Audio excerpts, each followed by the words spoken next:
Começa agora um Bahia Comunidade especial. Há 2 anos levamos ao ar a nossa primeira edição. De lá para cá, foram 110 programas, todos voltados para o interesse da comunidade. Uma proposta única na televisão baiana e que tem conseguido o melhor de todos os resultados, a sua credibilidade.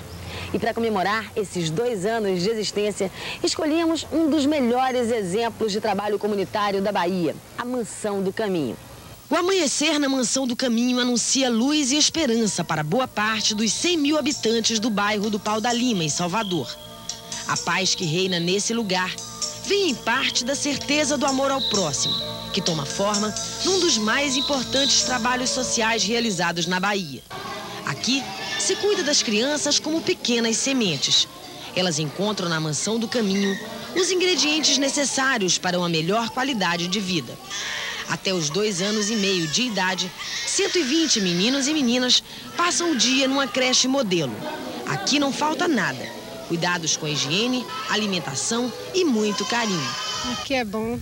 Aqui eu fiz tudo, ganhei tudo pela creche. Eu não tinha casa, não tinha nada, só tinha malmente um marido. Hoje em dia tenho um marido, tenho um lar, tenho tudo na minha casa e a creche me ajuda muito. Desde quando eu botei meu filho aqui foi só para o bem dele, né? Para ele ser uma criança educada amanhã depois. E sua vida mudou muito depois que você passou a contar com a creche? Mudou, graças a Deus. Os meninos têm uma assistência psicopedagógica, uma assistência social, assistência médica. Os meninos chegam aqui 7 horas da manhã, sem a primeira alimentação e saem com o jantar. Tem todo um acompanhamento, né? As mães também são acompanhadas pelo assistente social. Eu acho que a nota tem que ser excelente, realmente. E nos finais de semana, como é que acontece ali? O que acontece com as crianças da creche? Olha, nos finais de semana, os meninos vão para casa e levam a alimentação do sábado e do domingo, para que tenha uma continuidade no nosso trabalho, né? Porque as mães são realmente muito carentes e se essa alimentação não for para casa, eles ficam realmente com fome, comem outro tipo de alimentação, chegam segunda-feira doente, com muita disenteria. Então nós damos o leite, o macarrão e o pão. No momento de deixar a creche, as crianças têm vaga garantida no Jardim de Infância, que abriga hoje 390 crianças até 6 anos de idade. Difícil mesmo é saber quem gosta mais daqui. E quem não gosta? Na Mansão do Caminho funcionam ainda 4 escolas de primeiro grau para 1.420 crianças, uma escola para auxiliar de enfermagem e mais 8 cursos profissionalizantes com oficinas que prestam serviços à comunidade e garantem ainda emprego para os meninos. E toda essa obra tem um pai, o médium Divaldo Franco, e é com ele que a gente conversa a partir de agora. Divaldo, como é que começou tudo isso? Tudo começou através de uma visão que tivemos no ano de 1949. Fazíamos uma viagem de trem na direção de plataforma e subitamente nos sentimos deslocar do corpo. Demos-nos conta que estávamos numa área muito grande, arborizada, com muitos edifícios e crianças. Então ouvimos uma voz dizer: isto é o que tu farás na tua vida. E aqui está o resultado desse trabalho. Mas você é muito jovem para ter uma obra já de 41 anos. Quando você era bem menino, bem criança, você já sentia que tinha uma missão? Realmente eu não tinha uma ideia exata. Eu me recordo de um fenômeno mediúnico que foi o primeiro da minha vida. Eu contava 4 anos e meio quando me apareceu a minha avó e pediu para que eu chamasse minha mãe.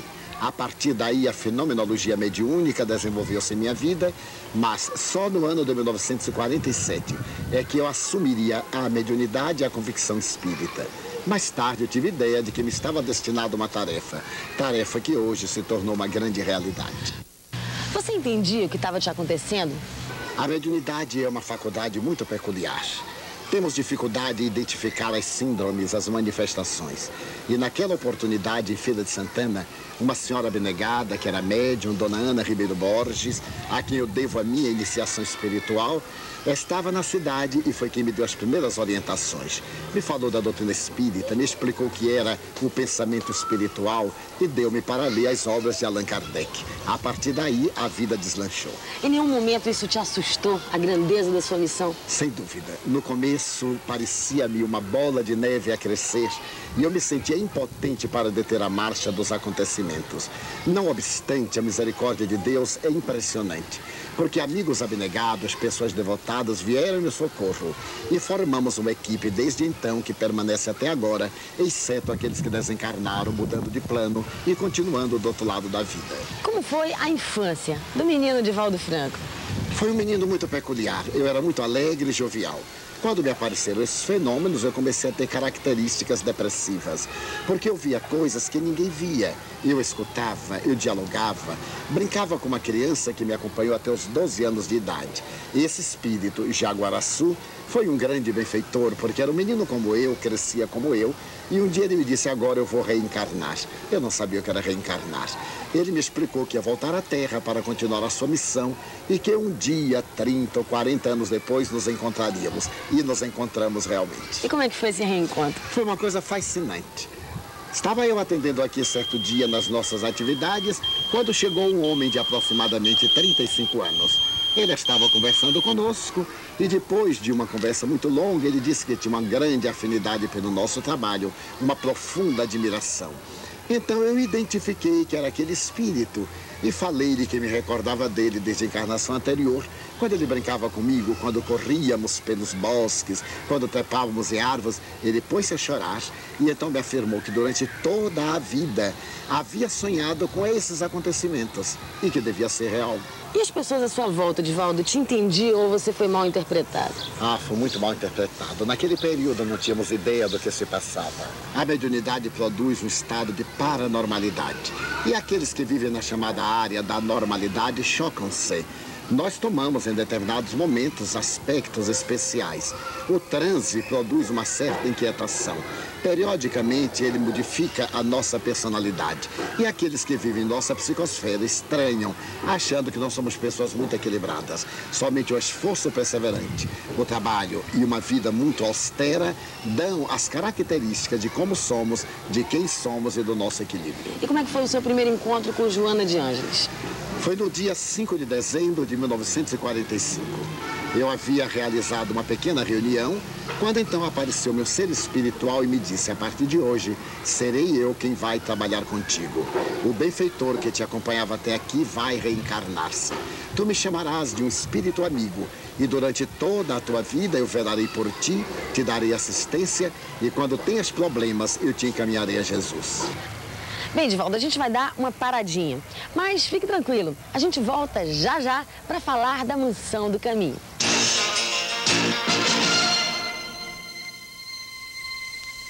Mas, Divaldo, você nunca foi um homem rico. Como é que você conseguiu recursos para dar início, para a primeira pedra dessa obra? Graças à misericórdia de Deus. Eu era funcionário público do IPASE, uma antiga autarquia federal. Quando esses fenômenos tornaram-se uma realidade mais pungente, o grupo de amigos resolveu que deveríamos adquirir um automóvel Mercury 1949, fazermos uma tômbola e, com o resultado, começarmos a aquisição de uma casa. Fizemos-la e o resultado foi impressionante, porque adquirimos um edifício de 3 pisos, a Rua Barão de Cotegipe 124, que permanece a nossa sede social. Este foi o ponto de partida. E aqui no Pau da Lima, como é que foi o início? Mais tarde, um amigo disse, olha, Divaldo, eu vi uma área que me fez recordar a sua visão. Vamos até lá para você ter uma ideia. Aqui era tudo despovoado, viemos. E quando entrei pelo primeiro portão, eu tive um impacto. Porque aquela visão de 1948 repetia-se diante dos meus olhos, mas não tínhamos como comprar. Nesse tempo, eu já viajava para pregar o espiritismo. E estando na cidade de São Paulo, na Federação Espírita do mesmo nome, o senhor diretor, sabendo dos meus grandes planos, fez um apelo. E naquela noite, amigos generosos de São Paulo ofereceram-nos recursos para adquirir o terreno, que estava desdobrado em 2 áreas e que mais tarde completamos, começando a fazer a nossa experiência dos lares substitutos, que é a primeira experiência no gênero na América Latina. Bom, mas além da creche modelo, do jardim de infância, da escola de 1º grau, da marcenaria, a Mansão do Caminho tem muitas outras obras. O que abriga hoje a mansão? Nós estamos realizando um trabalho de muita profundidade. Nós temos uma escola de auxiliar de enfermagem, Temos um laboratório médico odontológico, um gabinete de análises clínicas, atendemos a 300 famílias em recuperação social, atendemos a 200 famílias no último quartel da vida, que não tem nenhum recurso, são portadores de hanseníase, tuberculosos, cegos, que almoçam diariamente conosco. Temos 400 meninos de rua que também passam todo o dia conosco e estamos agora trabalhando para uma escola que irá atender grandemente o nosso bairro, que é uma escola para professores. No período noturno, nós iremos fazer contabilidade e logo depois pretendemos ampliar a nossa área educacional com uma pequena escola de prótese dentária. Agora, tudo isso deve custar muito dinheiro. Sim. Quanto custa manter hoje a Mansão do Caminho? Nós estamos com uma despesa de aproximadamente 2 milhões de cruzeiros reais mensalmente. E de onde vêm os recursos para sustentar Primeiro, essa da obra? misericórdia divina. Nós recebemos auxílio das entidades municipal, estadual, federal. Mantemos convênio com a Secretaria de Educação do município, também do estado, para que tenhamos os professores, com o Lar Fabiano de Cristo, que nos ajuda a manter o jardim de infância, com doações espontâneas, mas sobretudo com os direitos autorais de 116 livros que já publicamos. Já vendemos mais de 4 milhões de exemplares no Brasil e no exterior. E esses livros, 42 deles, estão traduzidos em 7 idiomas. Graças a esses recursos, a gravações de áudio e de videocassete, nós temos conseguido levar adiante a marcha, sobretudo pelo apoio de Deus. E você é um peregrino. Você vive para lá e para cá, até para a gente conseguir essa entrevista foi uma dificuldade para conseguir uma horinha na sua agenda. Como é que você consegue dar atenção a tudo isso e ao mesmo tempo pregar pelo mundo afora? Procuro dividir o tempo de uma forma equânime. Fica um período em Salvador e outro período viajo. Nas grandes viagens que temos feito nos últimos 20 anos à Europa, aos Estados Unidos e que desprendemos maior soma de tempo, nós reservamos um período anterior e posterior que nos permita administrar a nossa comunidade. Mas a nossa comunidade é muito feliz. Nós somos portadores de uma equipe que é excepcional. Temos aqui pessoas abnegadas que não sentem a minha falta administrativa. Sentem naturalmente a falta do amigo, do companheiro dedicado. Mas eles administram de uma maneira muito feliz e graças a isso podemos viajar, pregar, atender os compromissos locais e psicografar os livros dos guias espirituais. E de onde vem essa energia toda para aguentar esse embalo? É da divindade, Ana. Porque eu próprio me admiro, já não sou um adolescente, estou na faixa da terceira idade. E sinto-me cada vez mais rejuvenescido interiormente, porque eu descobri a fonte da vitalidade, é o amor. O amor nos dá alegria para ser felizes e, ao mesmo tempo, nos impulsiona a realizar os trabalhos que nós abraçamos. Você tem muita gente voluntária aqui, inclusive crianças que foram criadas aqui dentro, trabalham hoje aqui. Como é que está esse trabalho da Mansão do Caminho? Está indo muito bem. Não fosse o voluntariado e nós não poderíamos levar adiante. Todos os nossos diretores trabalham gratuitamente. Eles vêm às 7 da manhã e saem daqui ao entardecer. Senhoras abnegadas que deixam as suas atividades domésticas e passam o dia inteiro aqui atendendo os pobres, fazendo sopa, recorrendo às atividades de costura. Companheiros que vêm lecionar, trabalhar na creche, no jardim, nas demais atividades, tudo por abnegação. E alguns filhos nossos, que hoje emancipados, sempre que dispõem de tempo, vêm trazer a sua cota. Porque nós lhes infundimos o ânimo que a sociedade não é má, porque a sociedade somos nós. Se cada um de nós tiver uma conduta compatível com o bem, a sociedade será feliz porque nós somos melhores. Mas, Divaldo, todo mundo sabe que além dos muros da Mansão do Caminho, você faz um trabalho reconhecido dentro e fora da Bahia. Você tem um trabalho com os idosos, você tem um trabalho com famílias carentes aqui do bairro. Como é que funciona esse trabalho? Nós procuramos dar a verdadeira substituição do lar, da família, oferecendo ao indivíduo uma visão otimista. Nós deixamos as nossas portas abertas. Quando alguém se candidata, nós fazemos uma pesquisa em loco. Vamos à casa, ouvimos os vizinhos e procuramos minimizar a grande problemática. Temos procurado evitar o paternalismo, fazer o agente multiplicador. Se o problema do indivíduo é fome, vamos estudar as causas da fome, o desemprego. Vamos então empregá-lo. A doença. Vamos realizar a terapêutica que lhe restitua a saúde para que possa trabalhar. Durante um período, nós damos assistência em loco, vamos ao bairro, temos serviço de comunidade, atendemos aqui e depois promovemos o indivíduo, fazendo que ele trabalhe. Porque o trabalho é lei da vida e é lei de Deus. E Jesus disse, meu pai até hoje trabalha e eu também trabalho. E o trabalho dos lares com as mães substitutas ainda funciona ou é uma coisa que você pretende extinguir na Mansão? Pretendemos extinguir lentamente. Imagine que nós tínhamos 22 lares e à medida que os filhos foram se emancipando, nós achamos que a melhor técnica da atualidade é não desligar a criança do seu meio social, porque desta forma ele terá um choque quando voltar à sua comunidade. Nós fazemos o trabalho de atender a criança integralmente, mas vai para casa dormir. Hoje estamos reduzidos a apenas 6 lares substitutos e aqueles foram transformados em escolas. Temos hoje uma escola especializada em costura, tapeçaria, bordados, uma outra escola especializada para atender enxovais, levar as gestantes pobres a aprenderem a confeccionar os seus próprios enxovais, dignificar, promover, fazer que o indivíduo saia daqui enriquecido de esperança. E quais os planos para o futuro da Mansão do Caminho? Novas escolas. Nós fazemos parte da equipe que acredita que salvar é educar. Uma civilização educada, não me refiro à civilização instruída, educada, aquela que sabe, aquela que age, é realmente uma civilização feliz. Se nós educarmos, criando hábitos saudáveis, orientando para o bem, certamente o futuro será muito melhor do que o presente. E os meninos de rua também estão nesses planos? Estão no mesmo esquema. Eles chegam pela manhã, alguns deles necessitam de ser banhados, outros vão para a marcenaria, a carpintaria, outros vão para a escola tradicional, almoçamos todos juntos, fazemos o segundo expediente, eles recebem uniforme, calçado, material didático e depois voltam. Um grande número nós conseguimos reintegrar nas famílias, porque a maioria dos meninos de rua tem família, se é que podemos chamar família. Tem pelo menos pai, mãe, tio, avô.